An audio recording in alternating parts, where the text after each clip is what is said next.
What will the year 2022 look like for Sri Lanka? To answer this, we have with us today a career central banker and a consultant on economics, Dr. A Wijewardena. Thanks, Doctor, for joining us online. Thank you very much for having me. So, my first question is about seeking IMF help. Is this still a feasible option for Sri Lanka? Well, Gayan, it is now too late for Sri Lanka to go to IMF because our economic crisis and the external sector crisis has now become, it has actually decelerated to a level beyond redemption now because our foreign reserves have fallen to the very low level where we will not be able to meet our foreign debt obligations and also to continue with our important import requirements. Then, as a result, if we go to IMF right now, it will take about say 6 months time for us to have a negotiation completed. So, which means that if the government decides to do it today, the money will be delivered by IMF by about say middle of next year. So by that time, the situation in Sri Lanka would have worsened, and as a result, we will not be able to meet the external debt obligations, and also we will not be able to continue with our import program. That is because at the end of November this year, foreign reserves of Sri Lanka had fallen to a level of about 1.6 billion US dollars. But that amount is a misleading indicator because out of that, the only available liquid foreign reserves would be about 1.1 billion because we have to take out the gold reserves and our position in the international monetary fund. 1.1 billion Gayan is sufficient only to meet about say 2.5 weeks imports of the future of Sri Lanka. So which means we are in a very difficult situation. It's a catastrophic situation.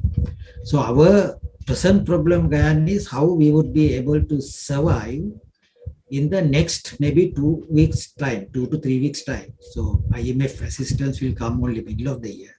So but had the government gone to IMF at the beginning of their term in January 2020, we would have avoided this catastrophic situation.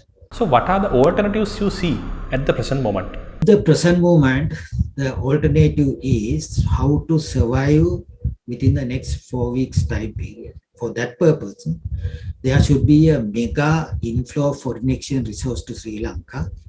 And that mega inflow is not a small amount, Gayan. It should be around, say, 5 to 6 billion US dollars because we have to meet the import requirements. Our import requirements per month is about say 1.8 billion US dollars, which comes to about say 5 billion US dollars in the next 3 month time period. Then the debt repayments also comes about 1 billion US dollars. So we need about 6 billion US dollars as a mega inflow to Sri Lanka. And that mega inflow should come from various type of the assistance with the government and the central bank had been seeking from other countries like say Qatar, India, China, and so forth. And if the government is able to get this 6 billion immediately, we will have a breathing space so that we'll be able to go to IMF and get the IMF facility in say June next year. So it is actually a very critical situation to which Sri Lanka has fallen now. And unless we would be able to mobilize this amount of mega inflow of foreign exchange to Sri Lanka will be doomed. Doctor, we have concerns with our exchange rate policy. So, how foreign reserves and liquidity levels will affect the private sector and banks in Sri Lanka? Already, we have not been able to, Gayan, import the necessary raw materials which the industrial sector of Sri Lanka needs. So, as a result, most of the factories in Sri Lanka are now operating at maybe half the capacity that they are having. So they have already been affected by that.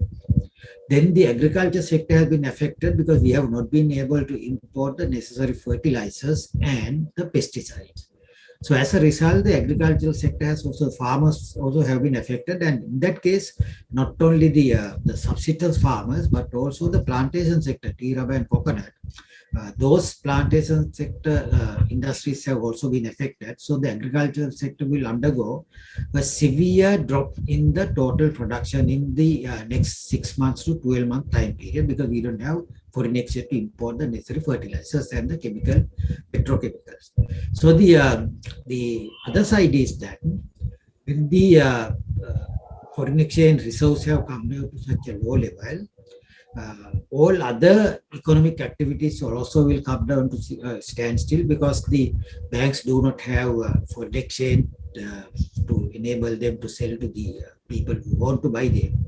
And there's a huge black market that has been developed in Sri Lanka. Normally, Gayan, there is this curb for the black market always, but the premium which the black market has always is about, say, 1 to 2 rupees over the official exchange rate. But today, the premium has gone up to 40 to 50 Sri Lanka rupees over the official exchange rate. So what is missing there is the government, the central bank has been stubbornly maintaining an exchange rate of, say, 203 rupees per US dollar, which they are actually now appreciating day by day, because in order to show the rest of the country that central bank is doing good work, not yesterday, on Friday, it came down to 202 rupees, because by 1 rupee it was appreciated artificially. So because these reasons, Gayan, the Sri Lanka's production sector has not been able to get the necessary foreign exchange. Importers have not been able to do the import requirements, and because of the decline in the foreign reserves, and also the import and exchange controls which Sri Lanka had imposed, any letter of credit originating from Sri Lanka is not being accepted readily by foreign banks. And they insist on a third-party guarantee. And remember, we had a similar system only prior to 1977, in which year we went for this open market economy system. So in fact, what we have done today, Gayan, is we have gone back to the era where we had the strictest exchange and import controls prior to 1977. So this, which is a very bad thing. How this will affect the banking sector in Sri Lanka particularly? Well, banks have been the biggest casualty, Gayan, because in the case of the central bank, the foreign assets of the central bank have become negative from August this year. And this negative portion is increasing month after month. In August, it was about, say, 400 million US dollars. In September, it was 1,200 million. So likewise, it is going up every month. But the commercial banks had the negative position for a long period from around, say, 2005. Commercial banks had a negative position. What it means is, Gayan, when the commercial bank gets, say, a dollar to a non-resident foreign currency account, the commercial bank has the liability to give the account holder $1 whenever he wants it. At the same time, the commercial bank has an asset amounting to $1. What the commercial banks had done all these years is that they have sold this asset to the people who want it. So as a result, the commercial bank's negative net foreign asset position is about, say, $3 billion now. And what it means is they don't have assets and they have liabilities. And if the customers would come and demand for this foreign exchange, in foreign exchange, the banks are not able to pay. In fact, the instability of the commercial banking sector would rise from the shortage of foreign exchange with them and the net negative foreign exchange position that they had been carrying for so many years. So it is a big problem for the stability of the commercial banking sector in Sri Lanka. So what are the economic consequences for people in Sri Lanka? Well, Gayan, all of us will have to make the utmost sacrifice. If we had been used to a certain lifestyle, we will not be able to maintain it anymore. I mean, people already, you have noted that people like queues to buy the essential things like LP, gas, petrol, milk, food, all these things. So people are spending their time not for productive work, but for unproductive collection of the essential materials for them. Most of the essential medicines are not available in the market, and as a result, they have to go without these medicines. And the people who had been, affected by this one are the people who had been subject to these chronic disorders. So that is also a problem. So we are actually making the maximum sacrifice today, and that level will go up in the future because we have no any prospect of getting this mega inflow foreign exchange into Sri Lanka in the next 2 to 3 weeks time. So all of us will have to change our lifestyle, make a supreme sacrifice, and we have to be ready for that now.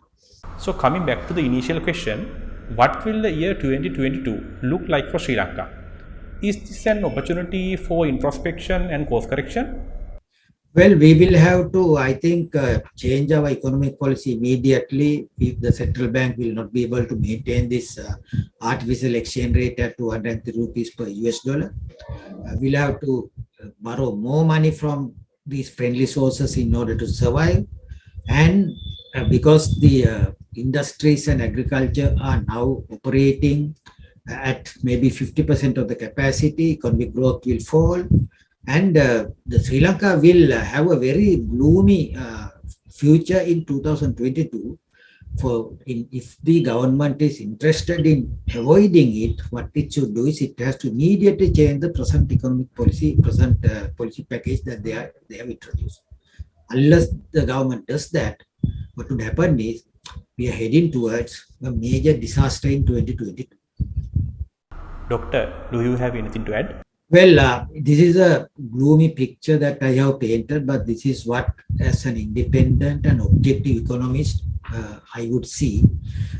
My presentation of this gloomy picture is for the government to open its eyes and change its policy stance. And I hope even at this late stage, if the government goes to IMF and get an IMF package in order to bail out Sri Lanka, that would be the best thing that can happen.